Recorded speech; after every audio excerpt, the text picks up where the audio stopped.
आप देख रहे हैं के न्यूज़ इंडिया खास पेशकश में मैं आपके साथ दीपिका और शुरुआत करेंगे खबरों की। कांग्रेस का नया मुख्यालय दिल्ली से आपको ये खबर आपको बता रहे हैं, जहां इंदिरा गांधी भवन 9A कोटला रोड नई दिल्ली यह कांग्रेस पार्टी का नया पता है। सोनिया गांधी, मल्लिकार्जुन खड़गे ने पार्टी के अन्य नेताओं के साथ बुधवार को यानी कि आज इसका उद्घाटन किया। बता दें कि करीब 46 साल बाद पार्टी ने अपना पता बदला है।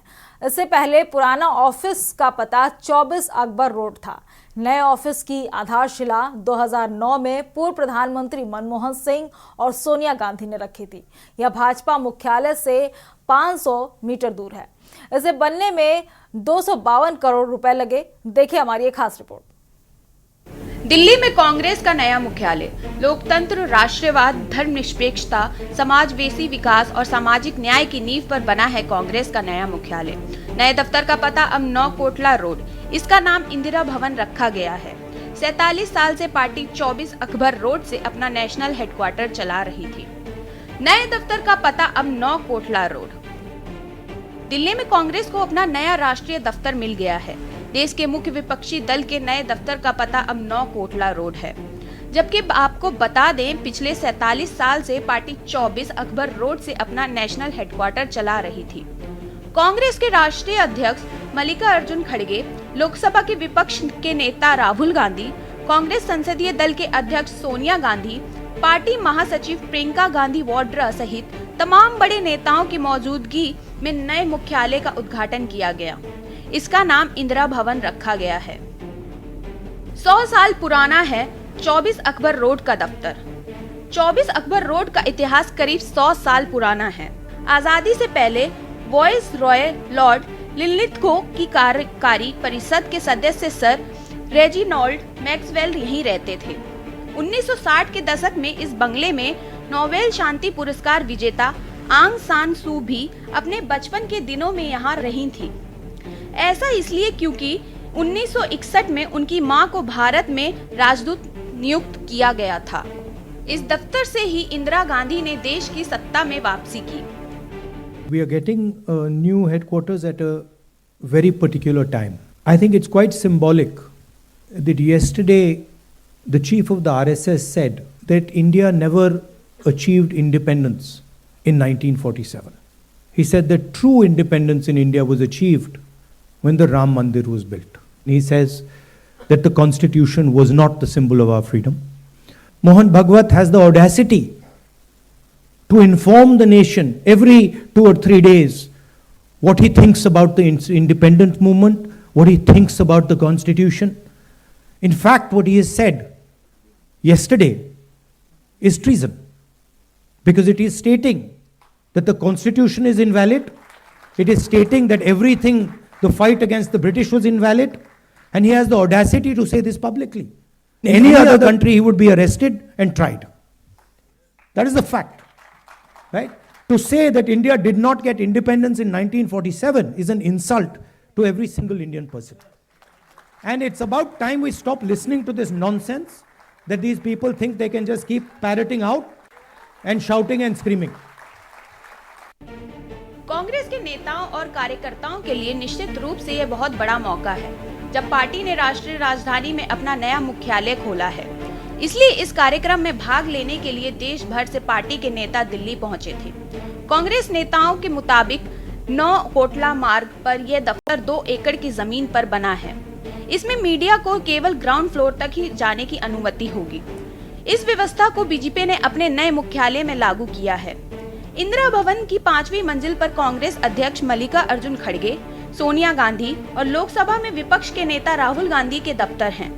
इमारत की 4थी मंजिल का उपयोग विशेष रूप से पार्टी के महासचिवों द्वारा किया जाएगा, जबकि 3री मंजिल पर राज्यों के प्रभारी रहेंगे। 2री मंजिल का उपयोग पार्टी के राष्ट्रीय सचिवों और उनके स्टाफ के द्वारा किया जाएगा। पहली मंजिल पर पार्टी के सभी डिपार्टमेंट काम करेंगे। ग्राउंड फ्लोर पर एक कॉन्फ्रेंस रूम, मीडिया रूम और रिसेप्शन होगा।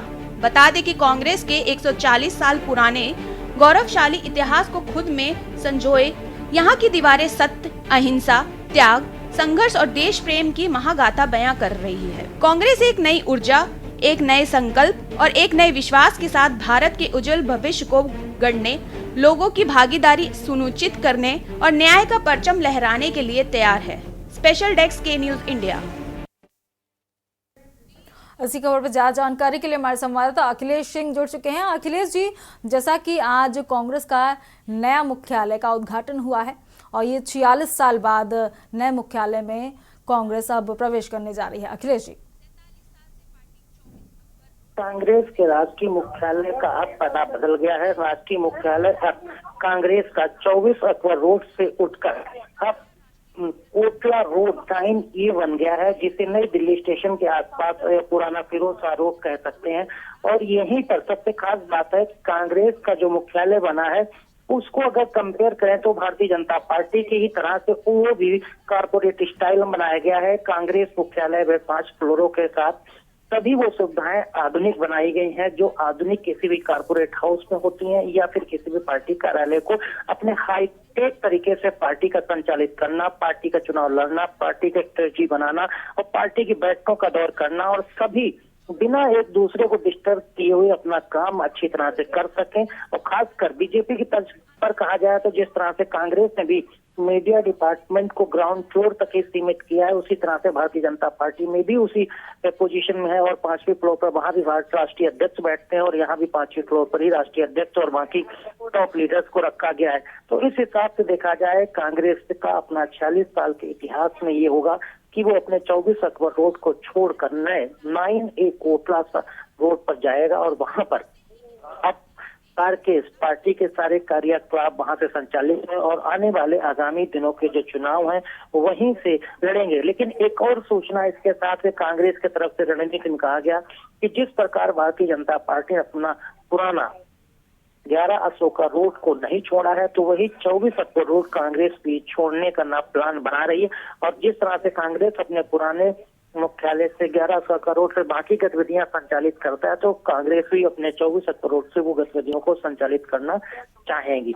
फिलहाल अब देखना होगा कि क्या उसी तरह से कांग्रेस को भी 24 अकबर रोड गतिविधियां संचालित करने का काम मिलता है, या फिर पूरा कांग्रेस कार्यालय वहां से नए कार्यालय 9A कोटला रोड पर शिफ्ट हो जाएगा। अखिलेश जी, अगर बात करें नए मुख्यालय की तो इसमें और क्या क्या नई चीजें देखने को मिलेंगी? देखिए, अगर पुराने कार्यालय के तौर पर फिर नए कार्यालय में कंपेयर किया जाए तो सब कुछ बिल्कुल अलग है। पहले सभी कुछ एक ही फ्लोर पर था, मीडिया भी था, राष्ट्रीय अध्यक्ष थे, महासचिव थे, सारे के सारे लोग थे, सबको एक ही फ्लोर पर मिलता था, सभी का आना जाना मिलना जुलना सब वही ग्राउंड में होता था। लेकिन अब है कि अब VIP को अलग किया गया है, मीडिया को जो रिस्ट्रिक्टेड एरिया ग्राउंड फ्लोर किया गया है वहां तक ही सीमित रहेगा, प्रेस कॉन्फ्रेंस भी ग्राउंड फ्लोर पर होगी।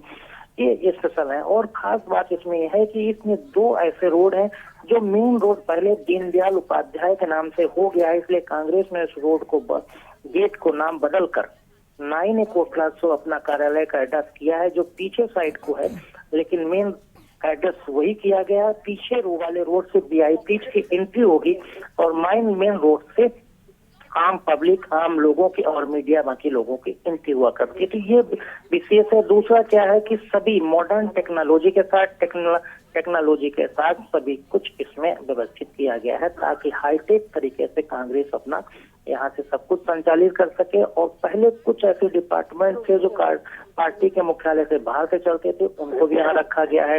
यूथ कांग्रेस बाहर चलता था, उसको भी उसी में रखा गया है। कांग्रेस का सेवा दल पहले बाहर चलता था, उसको वहां शिफ्ट किया गया है। कांग्रेस सोशल मीडिया का डिपार्टमेंट दूसरी जगह से रन किया जाता, उसको वहां शिफ्ट किया गया। तो कुल मिला के कह सकते हैं बहुत कुछ है कि कम से कम आधा दर्जन ऐसे डिपार्टमेंट है जो राष्ट्रीय मुख्यालय कांग्रेस 24 अकबर रोड पहले नहीं चल पाते थे, स्पेस कम पड़ता था, अब उनको भी समायोजित इस नए कार्यालय में किया गया और सबको बाकायदा अलग अलग फ्लोर, अलग अलग जगह पर केबिन, डिपार्टमेंट, कमरे सब बनाए गए। अखिलेश जी, आप हमारे साथ बने रहिए, हम आगे भी आपसे जानकारी लेते रहेंगे। हम बात कर रहे थे दिल्ली के कांग्रेस नए मुख्यालय का आज उद्घाटन हुआ है।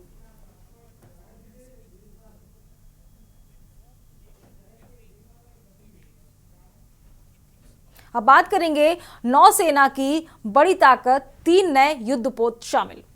प्रधानमंत्री नरेंद्र मोदी की मौजूदगी में भारतीय नौसेना के युद्धपोत INS सूरत, INS नीलगिरी और INS बाघशीर को नौसेना बल में शामिल किया गया है। नौसेना ने तीनों बड़े युद्धपोतों के शामिल होने को एक ऐतिहासिक अवसर करार दिया। इस दौरान पीएम मोदी ने कहा है कि भारत एक प्रमुख समुद्री शक्ति बन रहा है। भारत को विश्व में, विशेषकर ग्लोबल साउथ में, एक विश्वसनीय और जिम्मेदार साझेदार के रूप में मान्यता मिल रही है। भारत विस्तारवाद के लिए नहीं, विकास के लिए काम कर रहा है।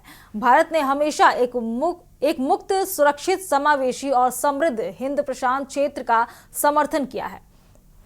पीएम मोदी ने आगे कहा है कि आज भारत पूरे विश्व और खासकर ग्लोबल साउथ में एक भरोसेमंद और जिम्मेदार साथी के रूप में पहचाना जा रहा है।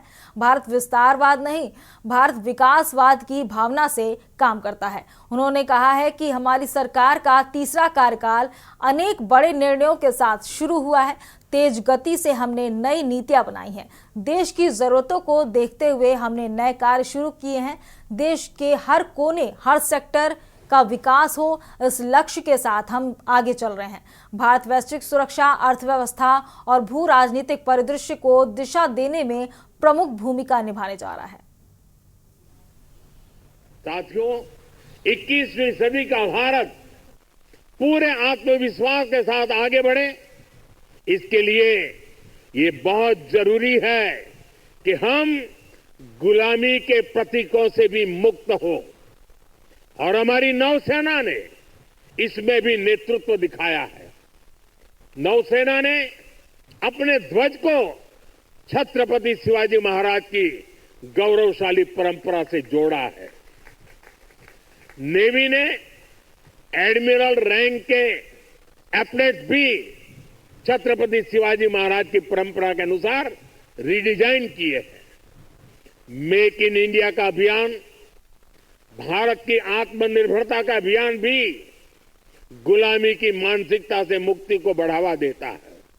मुझे विश्वास है आप सभी ऐसे ही देश को गौरव से भरे पल देते रहेंगे।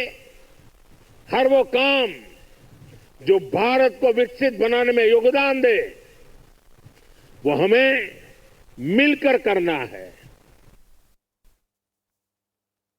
इसी खबर पर ज्यादा जानकारी के लिए हमारे साथ हमारे संवाददाता अखिलेश सिंह जुड़ चुके हैं। अखिलेश जी, जैसा कि आज नौसेना में 3 नए युद्धपोत शामिल किए गए हैं और पीएम मोदी ने इसको लेकर कहा है कि भारत विश्व में अपनी एक अलग पहचान बना रहा है।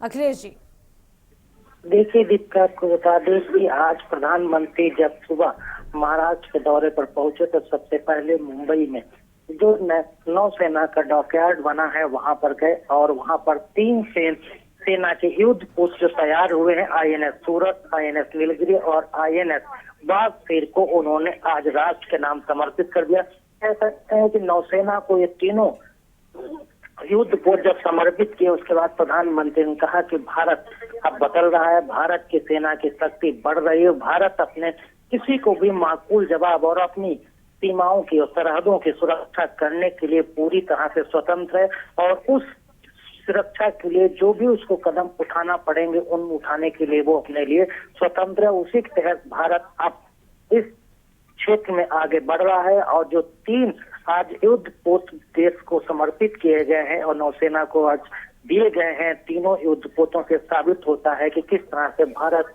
विकास की यात्रा को तेजी के साथ आगे बढ़ा रहा है और अपनी सेनाओं को मजबूत कर रहा है। और नौसेना के डॉकयार्ड पे तीनों युद्धपोतों को हरी झंडी दिखाते हुए प्रधानमंत्री ने कहा कि आज से नौसेना और मजबूत होगी और अपने मंसूबों में कामयाब होगी जिसके लिए वो समर्पित है। टिक्का बिल्कुल अखिलेश जी। अखिलेश जी, आप हमारे साथ बने रहिए, हम आगे भी आपसे जानकारी लेते रहेंगे।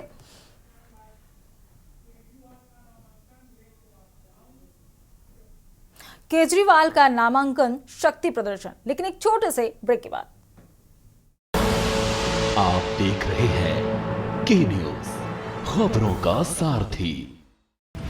ब्रेक के बाद एक बार फिर आप सभी का स्वागत है और बात करेंगे केजरीवाल का नामांकन शक्ति प्रदर्शन। दिल्ली के पूर्व सीएम और आप संयोजक अरविंद केजरीवाल आज नई दिल्ली सीट से अपना नामांकन पत्र दाखिल कर दिया है। इस दौरान उनके साथ सुनीता केजरीवाल के अलावा कई महिला सपोर्टर्स भी मौजूद रहीं। आम आदमी पार्टी के सोशल मीडिया हैंडल से किए गए पोस्ट में कहा गया कि दिल्ली की माताओं बहनों के साथ अरविंद केजरीवाल ने नई दिल्ली विधानसभा सीट से नामांकन दाखिल किया है। हम माताओं बहनों को लेकर पहले भी काम करते रहे हैं और आगे भी करते रहेंगे। बीजेपी वाले आम आदमी पार्टी और हमारी नेताओं को के खिलाफ कितनी भी साजिश रच लें, लेकिन दिल्ली वाले फिर से केजरीवाल जी को लाने जा रहे हैं। बता दें कि अरविंद केजरीवाल ने सुनीता केजरीवाल और महिला समर्थकों के साथ नामांकन में पहले पदयात्रा किया। वहीं नॉमिनेशन से पहले केजरीवाल ने कनॉट प्लेस के हनुमान मंदिर और वाल्मीकि मंदिर में पूजा अर्चना की। इस दौरान अरविंद केजरीवाल के साथ उनकी धर्मपत्नी सुनीता केजरीवाल भी मौजूद थी।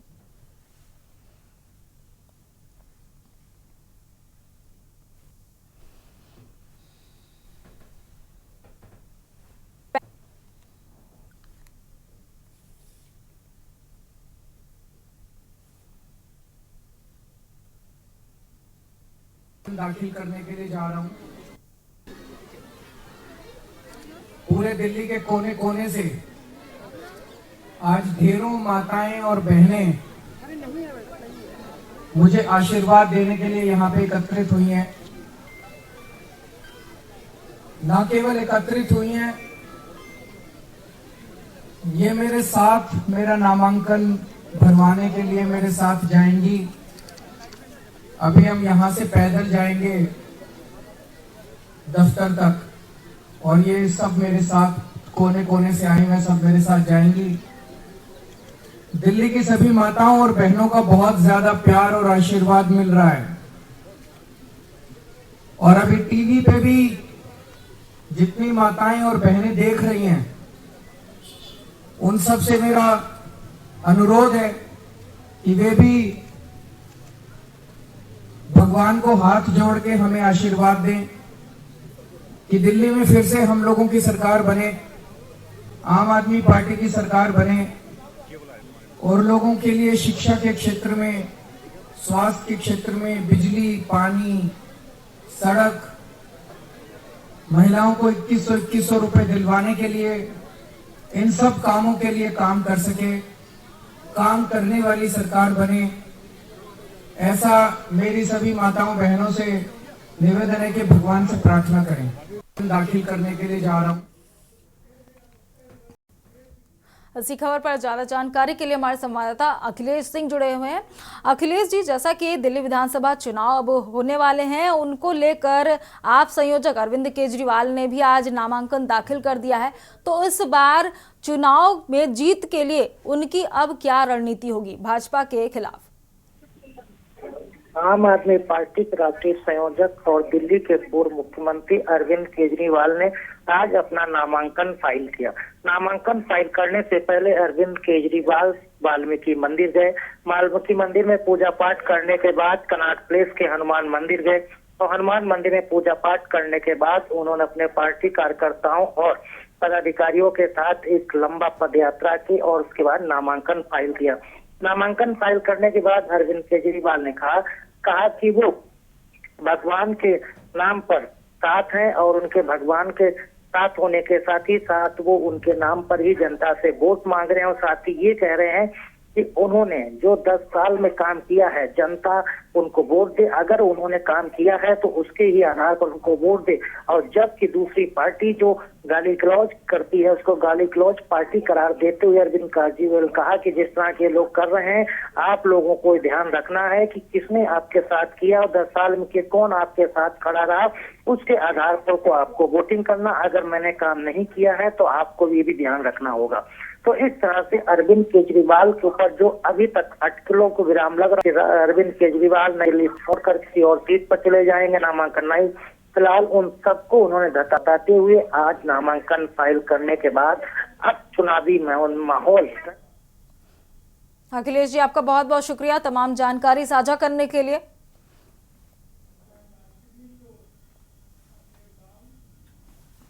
अब बात करेंगे किडनी चोरी का खेल होगी जेल। चिकित्सा पेशे को मेरठ के 6 डॉक्टर्स ने कलंकित किया है। जी हां, यह शर्मनाक मामला KMC imaging and diagnostic centre से सामने आ रहा है। पूरा मामला कुछ इस तरह से है कि 2017 में बुलंदशहर जिले के थाना नरसैना स्थित बुगरासी निवासी 43 वर्षीय कविता पत्नी जयदेव केएमसी इलाज कराने पहुंची थी। यहां डॉक्टर ने अंदरूनी इलाज के लिए भर्ती होकर एक छोटा ऑपरेशन कराने की सलाह दी। पीड़ित का कहना है कि ऑपरेशन के बाद डिस्चार्ज करते हुए डॉक्टर ने समय बीतने के साथ और अधिक स्वस्थ होने का भरोसा दिलाया था। इलाज का फायदा न होने पर 28 अक्टूबर 2022 को एक अन्य अल्ट्रासाउंड सेंटर से जांच कराने पर किडनी गायब होने की जानकारी मिली। आरोप है कि यहां डॉक्टरों ने आपसी मिलीभगत कर इलाज के नाम पर महिला की किडनी निकाल ली। बाद में 28 अक्टूबर 2022 को अन्य जांच केंद्र पर अल्ट्रासाउंड कराने पर पीड़िता को मालूम चला कि उसकी एक किडनी गायब है। पीड़िता परिवार सहित न्याय के लिए भटकती रही, लेकिन आरोपी चिकित्सक नहीं पसीजे। साथ ही स्थानीय पुलिस ने सुनवाई भी नहीं की। इसलिए महिला ने बीती 12 अप्रैल को कोर्ट की शरण ली और 30 अक्टूबर 2024 को नरसैना थाना पुलिस ने कोर्ट के आदेश पर एफआईआर दर्ज की है। पुलिस ने आरोपित चिकित्सक डिग्री धारक डॉक्टर सुनील गुप्ता, जो पेशे से एमएस हैं, डॉक्टर अजय एन वत्स एमडी, रेडियोलॉजिस्ट डॉक्टर सीमा वारसे, डॉक्टर प्रतिभा गुप्ता और डॉक्टर निकिता जग्गी के खिलाफ विभिन्न धाराओं में मुकदमा दर्ज किया गया है। कविता बुगरासी की एक महिला है, उसने अपने इलाज के लिए केएमसी हॉस्पिटल मेरठ में इलाज चल रहा था उसका, तो डॉक्टर्स, वहाँ के डॉक्टर्स बड़े चालाकी तरीके से उसके सारे इलाज करते रहे और इलाज में ऐसे टेस्ट भी कर लिए जिससे उसके ऑर्गन्स की पता लग जाए कि वो ठीक है नहीं। उन्होंने चालाकी से उसकी किडनी निकाल ली और किडनी निकालने के बाद 3-4 साल तक पता नहीं लगने दिया, गलत रिपोर्ट देते रहे। उन रिपोर्टों से वो ठीक नहीं हुई तो आखिर में डॉक्टर से पूछेगा ही भाई मैं क्यों ठीक नहीं हो रही हूँ। तो कुछ लोगों ने बताया उसे, वहाँ हॉस्पिटल के ही कर्मचारियों ने, कि आपकी किडनी निकाल ली है। उस बारे में उसने दोबारा दूसरे डॉक्टर से संपर्क किया, वहाँ पता लगी कि पहले ही उसकी किडनी निकाल ली गई है। और इसकी फिर उसके बाद हमसे मुलाकात हुई महिला की, हमारे पास आई और हमने इसका न्यायालय में मुकदमा दाखिल किया। कोर्ट ने पूरी छानबीन के साथ में मुकदमा दर्ज कराया है और इसको न्याय दिलाने के लिए हमने पूरा भरसक प्रयास किया है। मेरी किडनी निकाल ली। अच्छा। हाँ, डॉक्टर ने। कब की घटना है और कहाँ, कौन सा हॉस्पिटल है? केएमसी। अच्छा। 2017 की। अच्छा। हाँ। फिर क्या हुआ था? बस बुखार हुआ, परेशानी सी बनी ऐसी, उसने ऑपरेशन बोल दिया है, ऑपरेशन होएगा, हमने करा लिया है। उसी के दौरान उसने निकाल ली, हमें 2-3 साल बाद पता पड़ा।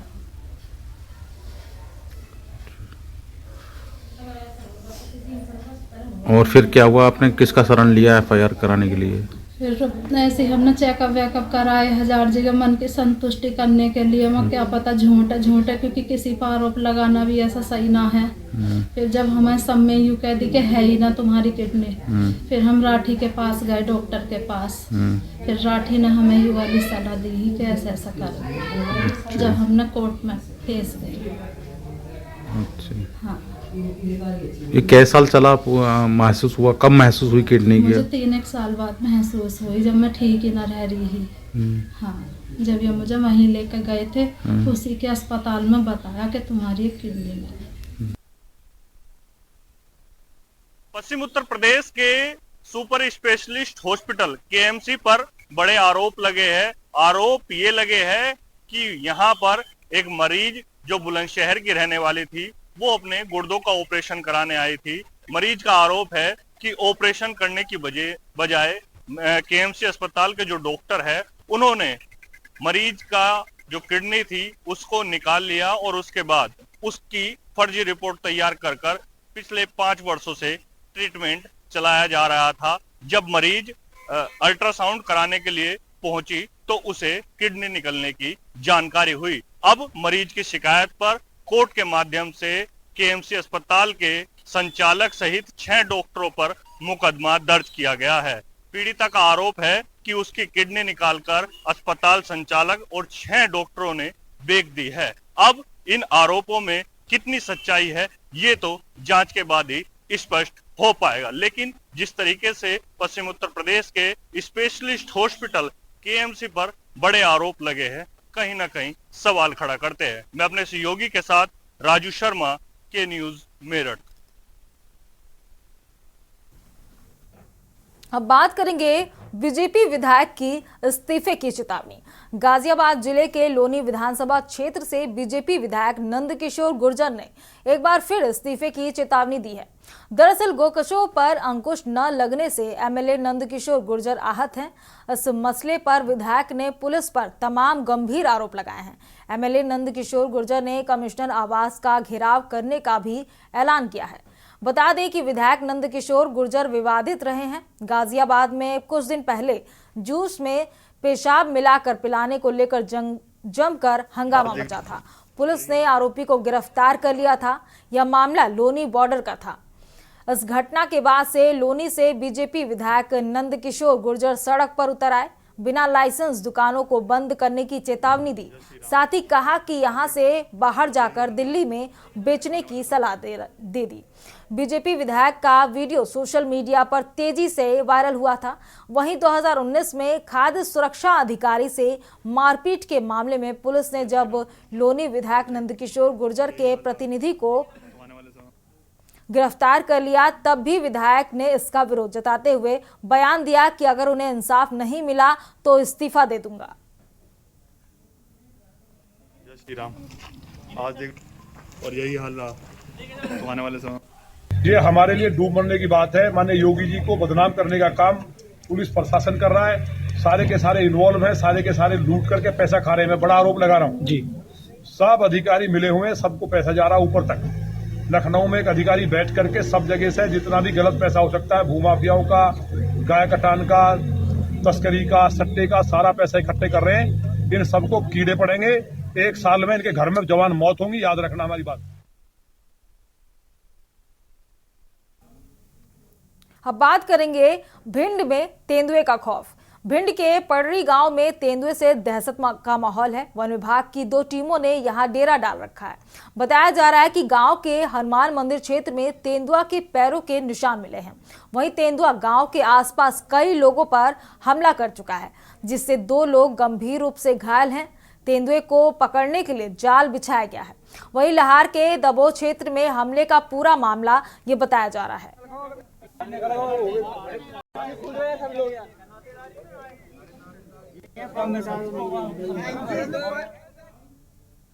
इस खास पेशकश में फिलहाल मेरे साथ इतना ही। आप देखते रहिए के न्यूज़ इंडिया। नमस्कार। आप देख रहे हैं के न्यूज़, खबरों का सारथी।